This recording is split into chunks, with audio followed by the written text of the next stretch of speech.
Ézéchias donna audience aux envoyés et il leur montra les lieux où étaient ces choses de prix. Quelqu'un dit les choses de prix.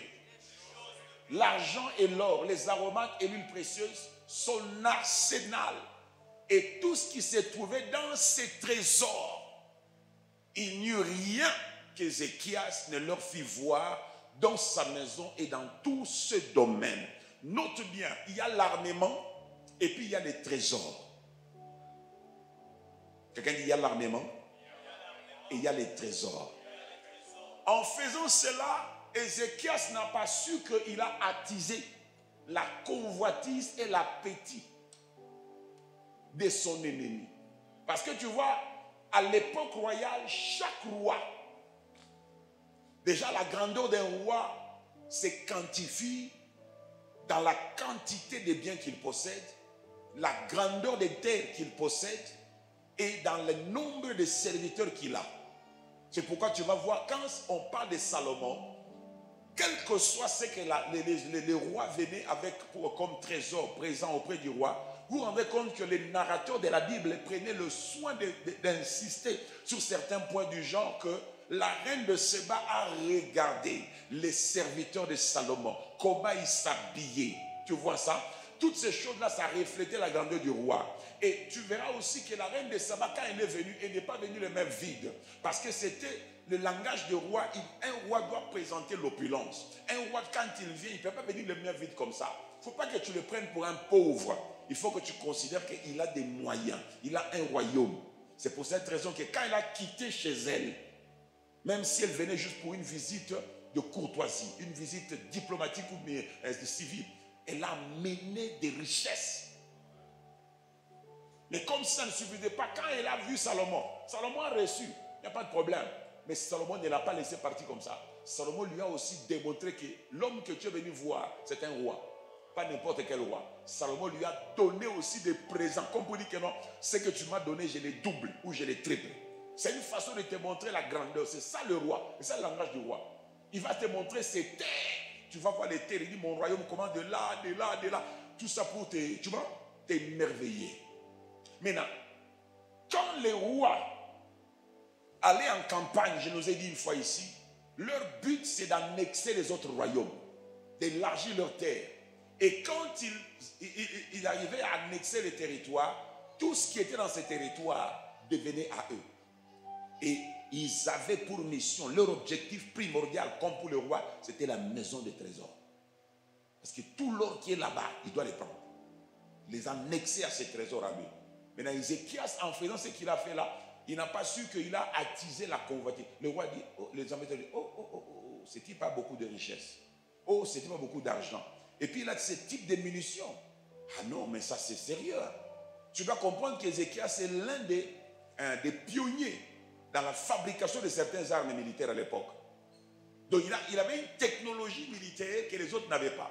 Mais en montrant aux autres ce qu'il lui avait, ça a fait quoi? Ça a provoqué la convoitise. C'est pourquoi maintenant tu vas voir au verset 14, on nous dit, Esaïe le prophète vint ensuite auprès du roi Ézéchias. Comment il a su? Sûrement que c'est Dieu qui lui a dit. Il dit, va voir mon serviteur à qui j'ai donné la grâce de vivre. Il vient de commettre une erreur. Il lui dit, qu'ont dit ces gens-là?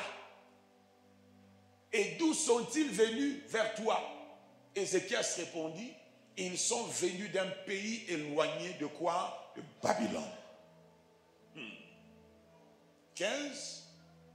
Esaïe dit encore, qu'ont-ils vu dans ta maison? C'est normal que tu le reçoives au salon, c'est normal qu'ils viennent s'asseoir. Mais qu'est-ce qu'ils ont vu dans ta maison? Ézéchias répondit, ils ont vu tout ce qui est dans ma maison. Il n'y a rien dans mes trésors que je ne leur ai fait voir. Dans la version anglaise, on dit, Ézéchias leur a montré même son armurerie. C'est un mot très fort. Retiens ce mot-là.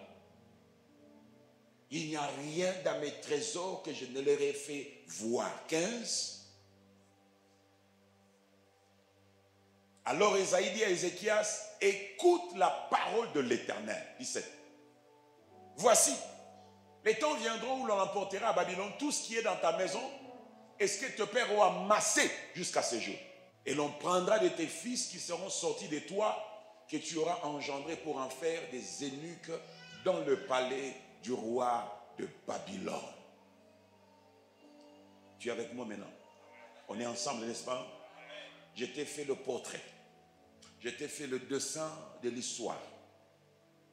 Pourquoi j'ai pris le temps de t'expliquer? Parce que je voulais que tu voies de toi-même comment, à l'époque de la Bible, Dieu valorisait le trésor, Dieu valorisait l'arsenal et Dieu valorisait les fils ou la progéniture. Mais par cette description, nous voyons que l'erreur fatale d'Ézéchias, c'était celle de baisser la garde et d'exposer ses biens, d'exposer son armurerie aux hommes de l'extérieur. Il pouvait exposer autre chose, les fleurs, l'étendue de son territoire, mais il ne devrait pas exposer qu'est-ce qui lui permet de gérer cette étendue.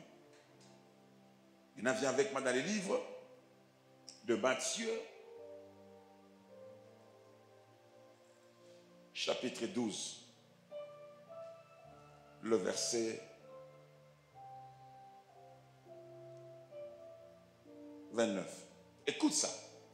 Ou comment quelqu'un peut-il entrer dans la maison d'un homme fort et piller ses biens sans avoir auparavant fait quoi? Lié cet homme fort. Alors seulement il pillera sa maison. On nous dit ici qu'il y a un homme fort. La seule manière de piller ses biens, c'est d'abord d'être à mesure d'entrer dans sa maison. Amen, amen. On reconnaît qu'il est fort, mais l'on dit la seule manière de piller cet homme fort, on reconnaît que l'homme fort, il a amassé des grands biens. Dans sa maison, il y a des trésors, des grands biens. Mais ces grands biens-là sont aussi désirés. Il faut les piller. Mais s'il faut les piller, Dieu stipule que la première... Là, c'est Jésus qui parle. Ce n'est même pas un apôtre, c'est Jésus lui-même qui est en train de parler des stratégies de guerre et des stratégies de combat. Il dit la première des choses, il faut d'abord arriver à entrer dans la maison de l'homme fort. Mais pour entrer dans la maison de l'homme fort, bien aimé, il faut d'abord commencer par une chose qu'on appelle quoi? Lier cet homme. Parce que les trésors sont dans sa maison. Mais il faut entrer. Pour entrer, l'homme fort ne peut pas te laisser un accès facile. Il connaît que dans ma maison, il y a des trésors. Il connaît que j'ai des biens, j'ai un arsenal fourni. Amen. Là, on nous montre ce que l'homme fort est, ce qu'il fait, ce qu'il a, et comment on peut le dépouiller de ce qu'il a. Mais Jésus ne s'arrête pas là, il donne encore une autre description de l'homme fort. Comment est l'homme fort? Qu'est-ce qu'est l'homme fort? Luc 11, verset 21. Comment se comporte l'homme fort? Quelqu'un dit, l'homme fort doit être démantelé. J'ai dit Luc, cette fois-ci, 11, verset 21. Écoutez ça. Lorsque un homme fort est comment? Mais attends, nous savons que c'est un homme fort. Amen. Mais la Bible dit que lorsque un homme fort est comment? Jésus reconnaît que l'homme fort a des armes. Au-delà de sa force, l'homme fort a quoi? Et il est comment? Bien armé d'abord. Quelqu'un dit il est bien armé. C'est-à-dire au-delà de ses muscles, au-delà de sa carrure, au-delà de sa taille, l'homme fort est bien armé. Quand on dit bien armé, c'est bien armé. Il est bien équipé.